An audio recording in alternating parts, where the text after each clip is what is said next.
আৰু 1 নম্বৰতে আছে জিন্তি ডেকা, 2 নম্বৰতে আছে মৰমে শইকীয়া। আৰু আজি মূৰ্তি বনোৱা দেখুৱাম, পুৰা কামত ব্যস্ত হৈছে। তো পূজা আহিলে আৰু তো বেছি দিন নাই। আৰু এনেকৈ খেলবিলাক আছে, এনেকৈ থোৱাই আছে আৰু গাইজ। তো আধা আধি কাম 50% কাম হৈ গৈছে। তো মূৰা চূড়া এনেকৈ দিয়া হৈছে তাৰ তলত, তাৰে পিছত মাটি দিয়া হৈছে। তো মাটিবিলাক দেখুৱাই দিছোঁ আপোনালোকক। তো চাওক লগতে। Hello' guys, welcome to my YouTube channel Pinkush ব্লগক। আজি যাম গাইজ মূৰ্তিবিলাক বনোৱা দেখুৱাবলৈ। তো দুৰ্গা পূজা চাওক, সৰস্বতী পূজা চাওক, লক্ষী পূজা চাওক। তো সেইবাবে আপোনালোকক আজি মূৰ্তি বনোৱা দেখুৱাম। তো যিহেতু দুৰ্গা পূজা আহি আছে, এমাহ মানে আছে, তাৰ উপলক্ষে আমাৰ চকতে যাম। তো বনাই আছে মূৰ্তিবিলাক আৰু দেখুৱাম আপোনালোকক কেনেকুৱাকৈ সৃষ্টি কৰা হয় আৰু কেনেকুৱাকৈ ফাৰ্ষ্টৰ পৰা গোটেইখিনি দেখুৱাম ষ্টেপ বাই ষ্টেপ।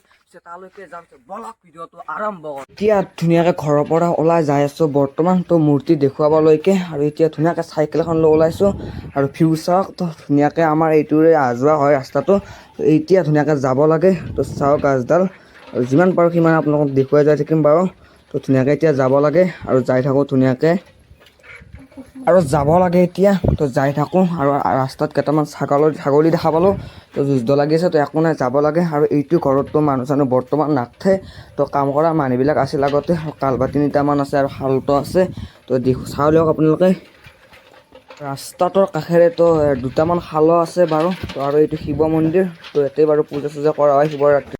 তো চাব পাৰে ধুনীয়াকৈ একদম বাঁহৰে বনাই লৈছে ফাৰ্ষ্টতে, তাৰে পিছত খেৰেৰে দিয়া হ'ব। আৰু তাৰে পিছত খেৰৰ ওপৰত মাটি দি দিয়া হ'ব। ধুনীয়াকৈ সজাই আছে আৰু। তো চাই লওক দাদাসকলে ধুনীয়াকৈ কাটি আছে আৰু এফালে খেৰ চেৰ আছে। আৰু অলপ স্পীড কামবিলাক কৰিছে। তো যিহেতু দুৰ্গা পূজা আহিলে আৰু এমাহ মানে আছে। তো আৰু সেইফালে তো মন্দিৰ আৰু সেইটো হৈছে অহা যোৱা ৰাস্তা। চাব পাৰে একদম ওচৰৰ পৰা দেখুৱাই দিছোঁ আপোনালোকক। আৰু শিয়াৰবিলাক যোগাৰ কৰি থৈ দিছে। তো এইবিলাক বাঁহবিলাক ধুনীয়াকৈ সজাইছে আৰু। তো ইয়াতে মূৰ্তিবিলাক থ'ব আৰু সেইটো ৰাইজৰ মন্দিৰ। আৰু সেইখন মঞ্চত বিহু হয়। আৰু তাৰে পিছফালৰ ৰাস্তাটো অহা যোৱা ৰাস্তা। আৰু এইফালে কামবিলাক এনেকৈ চলি আছে আৰু ৰছীবিলাক বহুত বেছিয়ে লগা হয় আৰু বহুত বেছিয়ে টান ফিটকৈ গাঁঠিব লগা হয়। তো সেইকাৰণে ৰছীবিলাক বেছি লগা হয়। আৰু লগতে মন্দিৰৰ পিছফালে চাওক কি ধুনীয়া এটা ভিউ পইণ্ট। তো নাৰিকল গাছ চাছ এনেকৈ কিছুমান গাছ গছনি আছে, তাত থকাৰ কাৰণে বেছি ভাল লগা হৈছে। আৰু এইফালে চাওক তো বজাৰৰ দোকানবিলাক বন্ধ আছে বৰ্তমান। আৰু 2জন দাদাই কিবাহৰ জোখ লৈ আছে। তো সেইবোৰে আৰু জোখবিলাক এনেকৈ লৈ আছে। তো যেনেকৈ তেনেকৈ কামবিলাক কৰিব নোৱাৰি। তো তাৰে বাবে তো জোখ চোখ লৈ কেনে এনেকৈ কামবিলাক কৰি আছে। গজাল চজাল কিছুমান বস্তু থোৱা আছে। আৰু চাই যাওক আৰু দেখুৱাম আপোনালোকক ধুনীয়াকৈ।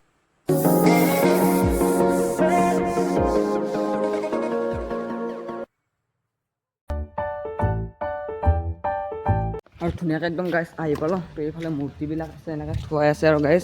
তো আধা আধি কাম 50% কাম হৈ গৈছে। তো মূৰা চূড়া এনেকৈ লগাব আছে কিছুমান বস্তুবিলাক। তো এয়াই আৰু গাইজ দেখুৱাই আছোঁ আপোনালোকক। তো বঢ়িয়াকৈ শিয়াৰ দিয়া হৈছে তাৰে তলত, তাৰে পিছত মাটি দিয়া হৈছে। তো মাটিবিলাক দেখুৱাই দিছোঁ আপোনালোকক। তো চাওক লগতে, আৰু চাওক না কি ধুনীয়া এটা লগ পৰিস্থিতি। তো চাব পাৰে গাইজ একদম ধুনীয়াকৈ বনাইছে। তো বৰ্তমান দাদাহঁত নাই। তো দাদাহঁত থাকিলে কিছুমান কথা সুধিলোঁ হয় আৰু কিছুমান কথা জানিলোঁ হয়, আপোনালোককো জনালোঁ হয়। তো এয়াই আৰু। তো দেখুৱাম গোটেইখিনি বাৰু। আৰু ৰং চং কৰিলে বাৰু দেখুৱাম আপোনালোকক। আৰু এফালে দিন ৰাতি পূৰা লাগি আছে। তো পূৰা কামত ব্যস্ত হৈছে। তো পূজা আহিলে আৰু তো বেছি দিন নাই। আৰু এনেকৈ খেৰ চেৰ কিছুমান থোৱা আছে। আৰু দাদাজনে ধুনীয়াকৈ মাটি টুকুৰা টুকুৰি কৰি আছে, মিহি কৰিছে। তো যিহেতু মিহি কৰিলে হ'ব, আৰু সেইকাৰণে মিহি কৰি আছে বৰ্তমান। তো ধুনীয়াকৈ আৰু কৰি আছে। তো কামবিলাক ধুনীয়াকৈ আৰু লাগি আছে আৰু এইবিলাক কামতে। আৰু খেৰবিলাক বস্তাতে থৈ দিয়া আছে আৰু এনেকৈ থৈ দিয়া আছে আৰু গাইজ। আৰু কামবিলাক কৰি আছে এনেকৈ। পূৰা আৰু তো ৰ'দটো পূৰা মাৰিছে, গৰমো মাৰিছে। তো মাটিটো অলপ চলপ মিহি হৈয়ে গৈছে। তো দাদাজনে ধুনীয়াকৈ মিহি কৰি আছে আৰু ককাজনে ধুনীয়াকৈ খেৰৰ সেইবিলাক বনাই আছে। এয়া চাব পাৰে। তো পূৰা খেৰেৰে ভৰ্তি হৈ আছে আৰু এইবাৰ বহুত ধুনীয়াকৈ বনাই আছে আৰু লাহে লাহে ৰং চঙো কৰিব আৰু। তো বেছি দিন নাই, তো হৈ যায়ে আছে, 90% কাম হৈয়ে গৈছে। তো ৰং চং মাৰিলে তো বেছি ভাল লগা হ'ব। তাৰে পিছত ধুনীয়াকৈ আপোনালোকক গোটেইখিনি দেখুৱাম। তো ৰং চং কৰা হোৱালৈকে। আৰু এতিয়া ধুনীয়াকৈ এয়াই দেখুৱাই আছোঁ আৰু। তো মাটি চাটি এনেকৈ টুকুৰা টুকুৰি কৰি আছে, মিহি কৰি আছে। এয়াই বৰ্তমান দেখুৱাই আছোঁ। আৰু মাটিও বহুত বেছি লগা হয় আৰু বহুত বেছিয়ে মূৰ্তি বনোৱা হৈছে। তো সেইকাৰণে মাটিবিলাকো বহুত বেছি লগা হৈছে। বহুত আৰু মূৰ্তিবিলাক বনাইছে। তো সেইকাৰণে মাটিবিলাকো লগা হয়। তো এয়াই আৰু গাইজ দেখুৱালোঁ যিমানখিনি পাৰোঁ। তো বেলেগ আৰু দেখুৱাব লাগে একো নাই বৰ্তমান। তো এনেকৈ দোকান চোকানকৈ কিছুমান দোকান চোকান বন্ধ আছে প্ৰায়ভাগে। তো মই বৰ্তমান ভাটি পেলাই আহিছোঁ। তো এয়াই আৰু গাইজ, তো দেখুৱাই দিছোঁ আপোনালোকক। তো ৰং চং কৰা নাই বৰ্তমান। তেনেকৈ মূৰ্তিবিলাক আছে, এয়া চাব পাৰে। একদম ধুনীয়াকৈ মূৰ্তিবিলাক বনাই থোৱা আছে আৰু। আৰু এইবিলাক কিছুমান মাটি আছে। তো এইবিলাক মাটিও আৰু বেলেগ বেলেগ মাটি, তো বেলেগ জেগাৰ পৰা অনা হয়। সেইখিনি জেগাতে আৰু মেইন পূজাখন হয়। তো আৰু পিছফালৰ পৰা আপোনালোকক অলপমান দেখাই দিছোঁ, চাব পাৰে। আৰু এইখনতে পূজাবিলাক হয় আৰু গাইজ। তো ইয়াতে আৰু বৰ্তমান পূজা এইটো চাব পাৰে। তো নাগাৰা চাগাৰা কিছুমান বস্তু থোৱা আছে আৰু এইটো মন্দিৰ। তো আৰু এইফালৰ পৰা ভিউটো চাওক আপোনালোকে, আল্টিমেট একদম গাইজ, নক'ব আৰু। তো লগটো চাব পাৰে গাইজ। তো এয়াই আৰু গাইজ, সেইখন মঞ্চত বিহু চিহু হয় তেনেকৈ। তো আৰু দেখুৱাই দিছোঁ আপোনালোকক। তো আৰু সেনেকৈ কিছুমান যি পাৰোঁ তাকে দেখুৱাই দিছোঁ আৰু আপোনাক। তো ৰং চং কৰা নাই, ৰং কৰিলে বাৰু দেখুৱাই দিম। এয়াই আৰু গাইজ, এনেকৈ বহুত ধৰণৰ বনাই দিছে। আৰু সেইদিনাখন মই দেখুৱাইছিলোঁ, তো লাৰি দিলোঁ একবাৰ গাইজ। তো শুকান হৈ গৈছে। তো ফেনখন দিছিলে অলপমান পিছত। তো এতিয়া বৰ্তমান ফেনখন দিয়া নাই, যিহেতু ৰ'দে অকণমান আছে ন। তো ৰ'দটো চাব পাৰে, পূৰা মাৰি আছে এফালে। তো ইয়াৰ আৰু ধুনীয়াকৈ দেখুৱাই দিছোঁ আপোনালোক। আৰু ক'ব লগা আৰু বেলেগ একো নাই। তো ক'লোঁ, দেখুৱালোঁ, এনেকৈ আৰু সেইবিলাকে কিনো দেখুৱাম আৰু। তো দেখুৱাইছোঁ আপোনালোকক। এয়া আৰু অকণমান চাই যাওক, একো নোকোৱাকৈ অকণমান চাই যাওক।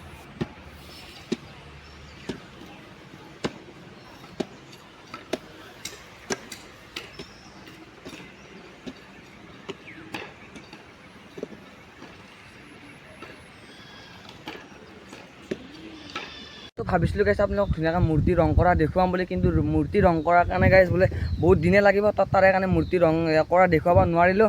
আৰু আপোনালোকৰ কাৰণে এটা ভাল খবৰ আছে। তো আমাৰ গাঁৱত নাম মাতা হৈছে, তো কাতি মাহ নাম মাতা হৈছে। আৰু 1 নম্বৰতে আছে জিন্তি ডেকা, 2 নম্বৰতে আছে মৰমী শইকীয়া। আৰু আপোনালোক ধুনীয়াকৈ দেখুৱাম, সকলো আহিব গাইছ। একদম ধুনীয়াকৈ নাম চাবৰ কাৰণে আহিব। তো উত্তৰ কেৰাবিৰা গাঁৱতে আৰু গাইছ। তো ধুনীয়াকৈ গুৰস্থ আহিব পাৰে, আৰু য'ৰ পৰা আহিব পাৰে আৰু নাম চাব আহিব আপোনালোকে। তো এইটো আছে ভিডিঅ'টো চাই ভাল পায়, লাইক কমেণ্ট ছাবস্ক্ৰাইবটো থৈ দিব। নেক্সট লগত লগ পাইছোঁ, আজিকাৰণে বাই বাই আৰু জয় অসম।